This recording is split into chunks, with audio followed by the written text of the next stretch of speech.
Senhor com os irmãos. Amém. Podemos estar aqui reunidos. A extrema investitividade chama a atenção nesses dias, nesse tempo, onde nós vemos tantas atrações, nos cultos evangélicos, a objetividade em buscarmos ao Senhor, em adorarmos a Ele, em falarmos com Ele. Nós viemos aqui nessa noite com um propósito.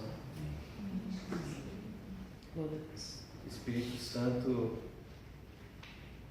é maravilhoso. Nós estávamos orando e a Gabriela começou a cantar "Vim para adorar-te". É muito interessante. O tema da palavra que eu quero deixar para vocês essa noite fala de propósito. Glória a Deus. Propósito da nossa eleição. E qual é a nossa fonte de motivação? 1 Coríntios, capítulo 15, versículo 19. Para nós termos um guia. Esse versículo fica sempre martelando na minha cabeça em todo o tempo. Mas nós vamos discorrer sobre os apóstolos e algumas passagens do livro de Atos. Mas para nós termos uma direção de o porquê, Por que nós estamos aqui? Qual o propósito da nossa eleição? Qual a nossa motivação? 1 Coríntios capítulo 15, verso 19, diz o seguinte: se esperarmos em Cristo só nesta vida, somos os mais miseráveis de todos os homens. E a canção veio extremamente de encontro ao que eu busquei em Deus para transmitir para os irmãos aqui. Se nós estamos aqui com um propósito, eu acredito que a cada um de vocês, se eu perguntasse qual é o propósito de você estar aqui nessa noite, você saberia me responder. Desde o mais novo até o de maior idade. Tem uma resposta para essa pergunta. Qual o propósito de você estar aqui? Qual a sua motivação para vir a este lugar? Ou se vocês estão gravando, se alguém estiver assistindo essa mensagem posteriormente, ou ouvindo ela, qual é a motivação? Que produz força na gente, energia, ousadia, para tentar ser um cristão? Que nós tentamos ser cristão todos os dias. Agostinho deixou isso muito claro quando ele exemplificou para a gente a questão do já e ainda não. E Martinho Lutero também disse sobre nós sermos santos e pecadores, pecadores e santos, porque nós seremos completamente redimidos quando Cristo vier buscar a sua igreja. E sobre a igreja, o que é que impulsiona a igreja de Cristo até os dias de hoje? O que impulsionou os apóstolos a não desistirem? Porque após Jesus ser preso, os apóstolos ficaram com medo, Se esconderam. Nós lembramos de Pedro. Pedro falou que iria com Jesus: Senhor, eu morrerei por ti se for necessário. E o Senhor Jesus profetizou que antes que o galo cantasse 3 vezes, Pedro negaria. E assim foi. E aí a gente começa a pensar. Homens que andaram com Cristo durante 3 anos e meio, dia e noite com Ele, viram tantos sinais, tantos milagres, receberam tantos ensinamentos. Por que agora eles estavam temerosos? O sermão da montanha não havia sido ensinamento suficiente para garantir a fé deles? Por que agora eles estavam com medo? Porque Jesus havia morrido.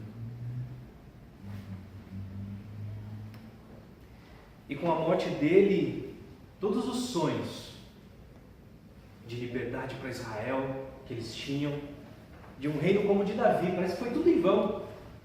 Aqueles 3 anos e meio foram em vão. Quando Jesus morreu, nós tínhamos a certeza que ele era o Messias. Mas o que aconteceu para que esses homens, amedrontados, perseguidos com medo da morte, de serem igualados a Jesus, saíssem pelo mundo divulgando o Evangelho, que chega até nós nesses dias? Qual foi a força que impulsionou eles para isso? E é isso que eu quero ver com os irmãos em algumas passagens. Atos capítulo 2, nós vamos ver a ministração de Pedro. E de tópico a tópico os irmãos vão entender qual foi a força que impulsionou a igreja e tem que impulsionar eu e você nos dias de hoje. Atos capítulo 2, do versículo 14 em diante, vai falar da ministração de Pedro.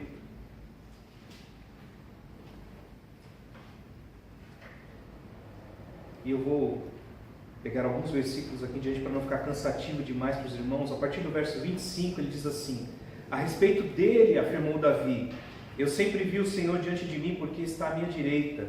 Por esse motivo o meu coração está alegre e minha língua exulta, o meu corpo também repousará em esperança, porque tu não me abandonarás no sepulcro, nem permitirás que o teu santo sofra decomposição.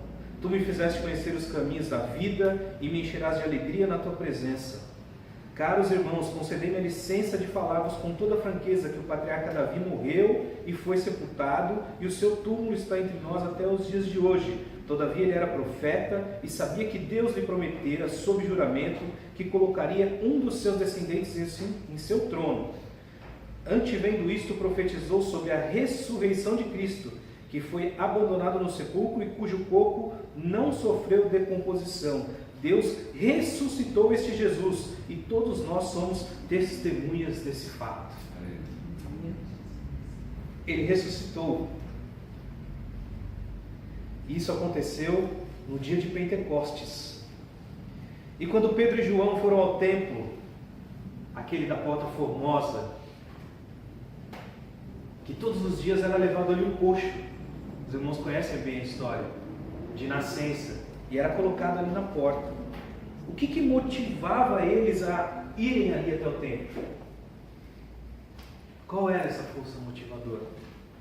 Atos 3:15 vai ser o versículo que vai falar para a gente novamente da ressurreição.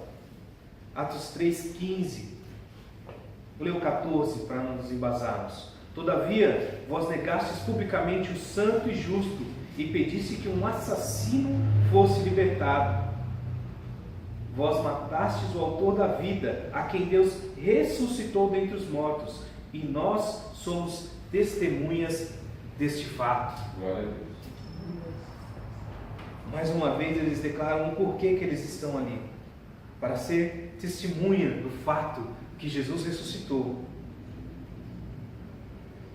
E qual era a motivação de Pedro e os apóstolos após serem presos, porque estavam pregando a Cristo, libertos por um anjo do Senhor, e novamente foram conduzidos ao Sinédrio, né? E lá eles foram interrogados e advertidos que não falassem mais de Jesus, de maneira nenhuma. Atos 5, versículo 30, 31 e 32. O Deus de nossos antepassados ressuscitou a Jesus, a quem vós assassinastes, crucificando-o no madeiro. Deus, no entanto, o exaltou, elevando à sua direita como príncipe e salvador, a fim de dar a Israel arrependimento e perdão de pecados. Ora, nós somos testemunhas destes fatos, bem como o Espírito Santo que Deus concedeu aos que são obedientes a Ele. Ele ressuscitou. Ele ressuscitou. Ele ressuscitou. Nós vemos em todos os discursos dos apóstolos, Ele ressuscitou. Isso muda tudo. Porque como nós vimos antes, Se nós lembrarmos o discurso de Estevão, ele vai falar a mesma coisa. E por que Estevão foi condenado? Por que Jesus foi condenado? Por que Paulo foi condenado como cidadão romano? Porque eles foram considerados ameaças. Ameaças para um sistema estabelecido para que as pessoas possam ser manipuladas. E nos nossos tempos não é muito diferente do que era no tempo de Jesus. No tempo de Paulo, alguns anos depois, não era diferente.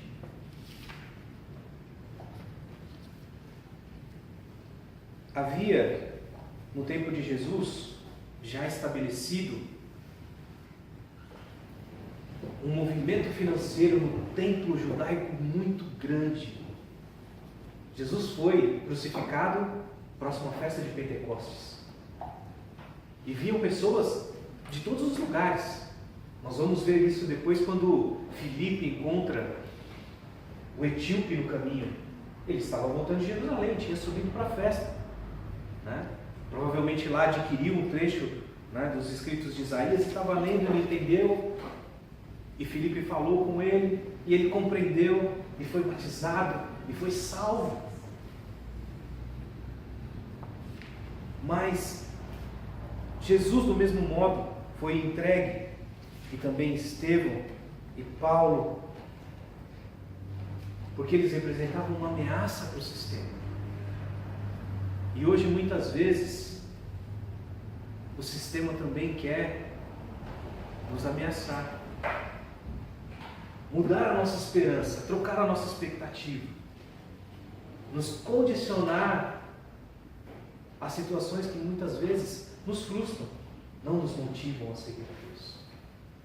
E por isso que eu insisto em nós olharmos o que motivou os apóstolos, o que os motivou a não mudar de rumo, a não deixarem serem todos martirizados, porque eles sabiam que Jesus Cristo era o Messias, e o viram morto, mas também os viram ressurreto.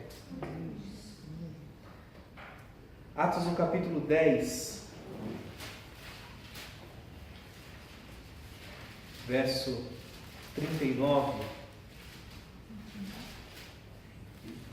39, 40 e 41.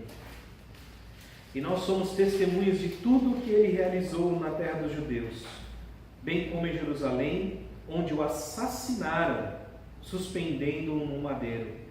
Deus, entretanto, ressuscitou ao terceiro dia e lhe concedeu que fosse visto, não por toda a população, mas por testemunhas que previamente escolhera para este propósito, por nós que comemos e bebemos com eles, e depois que ressuscitou dos mortos. E o 42 ele diz: e foi ele mesmo que nos mandou pregar a todas as pessoas e testemunhar que foi a ele que Deus constituiu o juiz dos vivos e dos mortos. Paulo, quando vai discursar também em Antioquia, em Atos 13, ele discorre também com a mesma ousadia que Estevão. É muito interessante a gente olhar esse texto de Paulo, em Atos 13, e depois comparar com o discurso de Estevão. Vocês vão ver o mesmo discurso.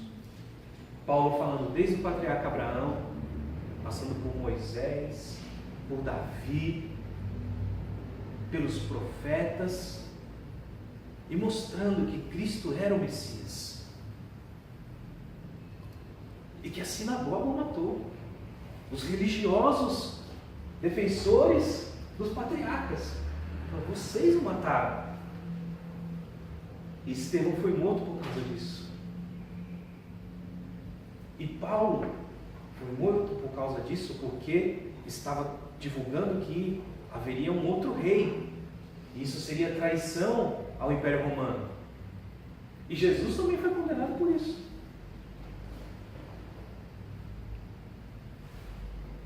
E ele disse, quando foi questionado por Pilatos, falou: você é rei dos judeus? Ele fala: tu dizes. Tu dizes. sobre Pilatos é também extremamente interessante nós refletirmos que muitas vezes a tradição aponta, né? Pilatos condenou Jesus. Ele lavou as mãos. Ele falou: não vejo nesse homem crime algum. 3 vezes ele falou: não vejo. Mas ele tinha que agradar o povo, porque ele foi impelido pelos líderes dos judeus. Falou: ó, se você não fizer isso, ele está aqui declarando como se ele é rei dos judeus. Imagina se César ficar sabendo disso lá. Você está deixando levantar aqui uma ameaça ao império. E ele não teve o que fazer senão ouvir a voz dos religiosos. Atos capítulo 13, verso 16 em diante. Paulo em Antioquia. Então Paulo, colocando-se em pé, fez sinal com a mão solicitando a atenção dos presentes e declarou: caros israelitas e vós, gentios, que igualmente temeis ao Deus vivo, ouvi. O Deus deste povo de Israel escolheu nossos antepassados e honrou sua gente durante o tempo em que, como estrangeiros, caminharam pela terra do Egito, de onde os libertou com um braço poderoso. E vai discorrer sobre toda a história.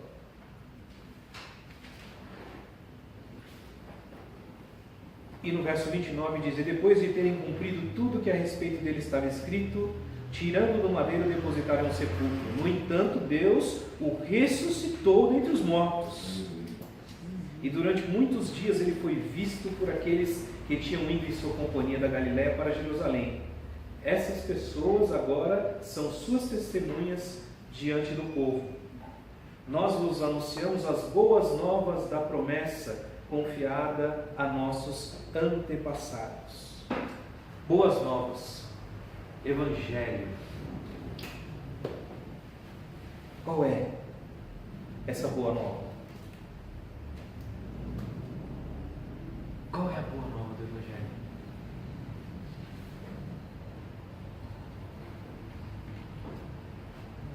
A boa notícia. A notícia é que Deus abriu um caminho. E Ele disse quando Ele estava vivo: eu sou o caminho, a verdade e a vida. Ninguém vem ao Pai a não ser por mim. Essa é a boa nova. Que Deus abriu um caminho por meio de Cristo, para que as pessoas possam ter seus pecados perdoados e vivam com Deus. E quando acontece essa boa nova na vida de nós? Na minha vida e na sua vida, quando ela acontece? Quando a gente aceita essa verdade. Quando a gente aceita essa verdade, Deus nos aceita. E eu acho muito interessante que eu cresci ouvindo, né? Você não quer aceitar Jesus? Você não quer aceitar Jesus? A verdade é que a gente precisa aceitar que nós somos pecadores. A cruz que Ele carregou, eu e você merecíamos ela. Ele não. Ele sempre foi santo, reto em todos os seus caminhos.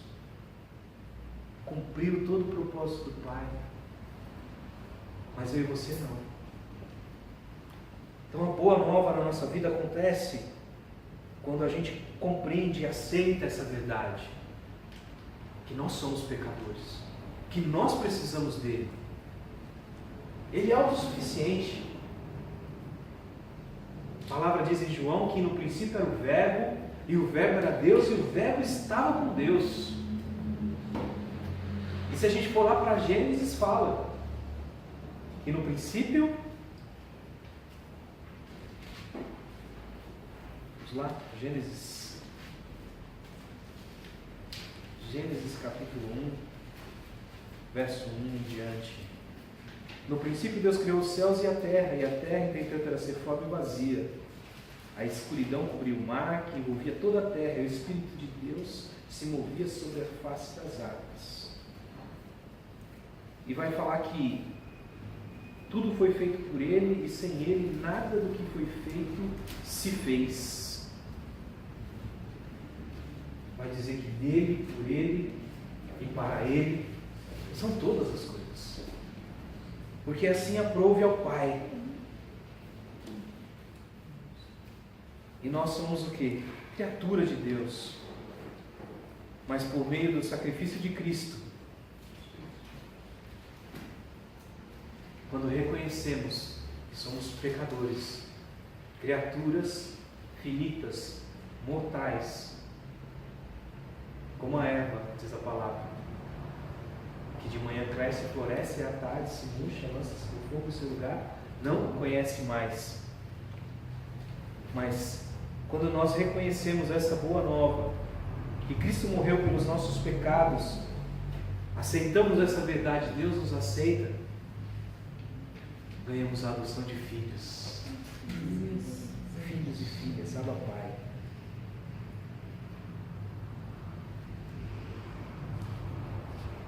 Paulo, voltando ao texto inicial, em 1 Coríntios capítulo 15, ele vai defender a ressurreição. Porque nesta época, lá em Coríntios, haviam alguns que estavam pregando contra a ressurreição, dizendo que não era verdade, que é cabível aos homens ressuscitarem. E Paulo disse que se não há ressurreição, a nossa motivação é vã. A nossa motivação está onde?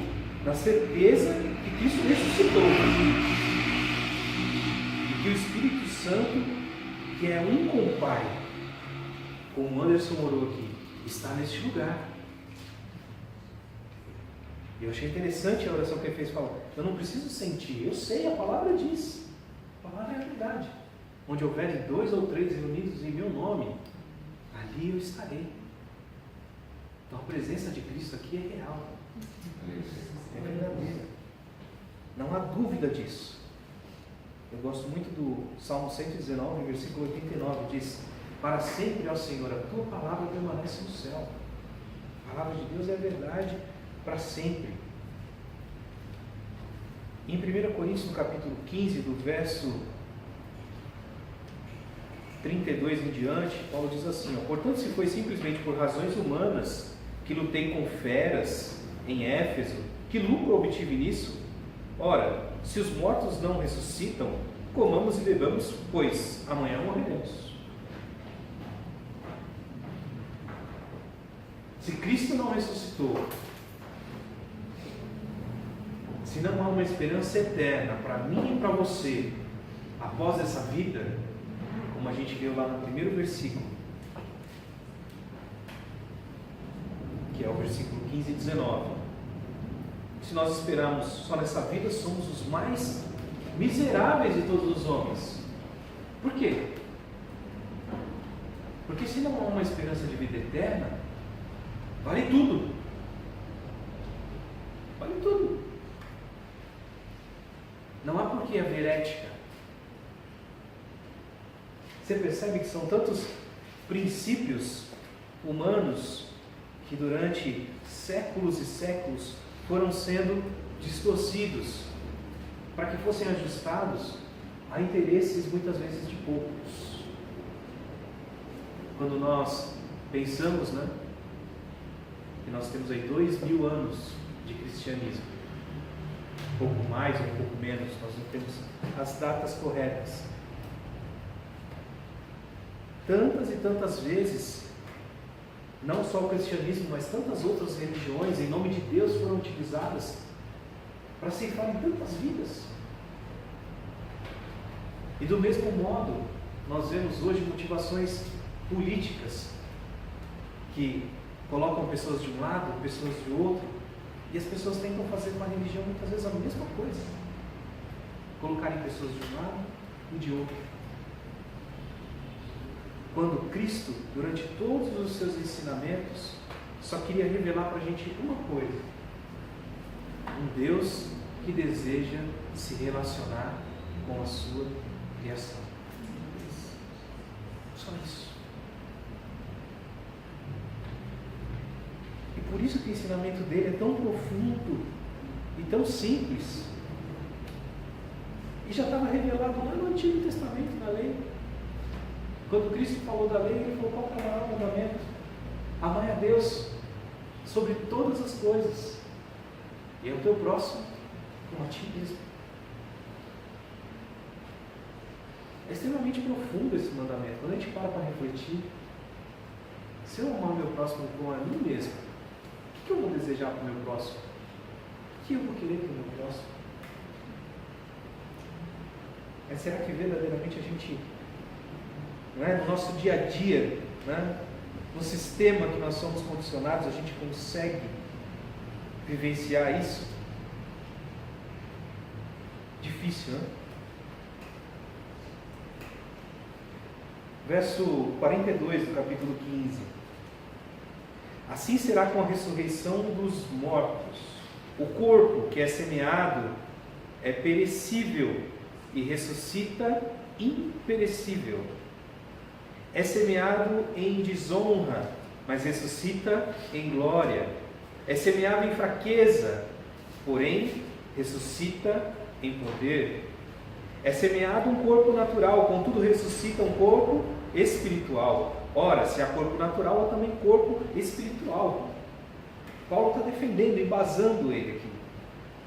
Pois assim está escrito: o primeiro homem, Adão, foi feito alma vivente. O último Adão, porém, é espírito vivificante, eterno.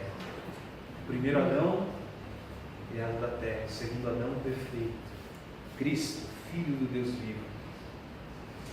Mas não é o primeiro espiritual, e sim o natural, que é como estamos agora. Mas depois, o espiritual. O primeiro homem formado da terra é terreno, e o segundo homem é do céu. E é essa a nossa esperança, e a nossa motivação, que nos motiva a cada dia e todos os dias, a certeza que Ele ressuscitou. Quantas vezes nós cantamos aquele corinho? Ressuscitou, ressuscitou, e para o céu Jesus tornou, mas voltará também de lá. E esse mundo então. Não é seu tempo esse? Ressuscitou. Essa era a motivação. Porque nós podemos estudar, aprender de tudo que está na palavra, nos tornarmos mestres, doutores, pós-doutorados em teologia. Mas isso não nos vai garantir esperança. Como os apóstolos que estavam pós-doutorados em Cristo, 3 anos e meio, comendo, bebendo, enviados por Ele com 70, voltaram, viram tantas coisas, mas no momento que o mestre os faltou, o medo bateu a porta. Se esconderam, o negaram. Mas quando Ele ressuscitou, aí nada mais pôde segurar eles. Nada pôde segurar. Porque Jesus fez essa promessa que estabeleceria a sua igreja, e as portas do inferno não prevaleceriam contra ela. Tantos e tantos impérios. Cristo veio. Eu estava comentando isso com a Cássia. Por que Cristo veio naquela época e não hoje? Havia um império sobre o mundo inteiro, Roma. Uma única língua, o grego, que era conhecido por todos. Todas as nações sabiam o grego. Era como o inglês hoje, praticamente. Então, na plenitude dos tempos, Ele veio, anunciou a sua verdade, morreu, para que nós fôssemos perdoados. E não só perdoados, mas justificados. Isaías profetizou lá em capítulo 53 que o castigo que nos traz a paz estava sobre Ele, sobre as suas pisaduras nós fomos sarados. E nós podemos nos motivar e nos gloriar todos os dias, porque nós temos a certeza que Ele ressuscitou. Não é um Deus morto, como Isaías falou, como os outros deuses. Tem ouvidos, mas não ouvem. Tem boca, mas não falam. Tem mãos, mas não podem estender. O nosso Deus não. O nosso Deus está vivo. O túmulo está vazio. E nós podemos a cada dia mais trazer esperança e vida. Por quê? Porque Ele vive, posso crer no amanhã. Porque Ele vive, temor não há, mas eu bem sei, eu sei que a minha vida está nas mãos do meu Jesus, que vivo está. Porque Ele vive. Glória a Ele Deus. vive, eu e você, nós podemos crer neste amanhã. Se esperarmos só neste mundo, não vale a pena, mas a nossa esperança é eterna. Aleluia. Ele vem nos buscar. Amém? Que Deus os abençoe. Em nome de Jesus.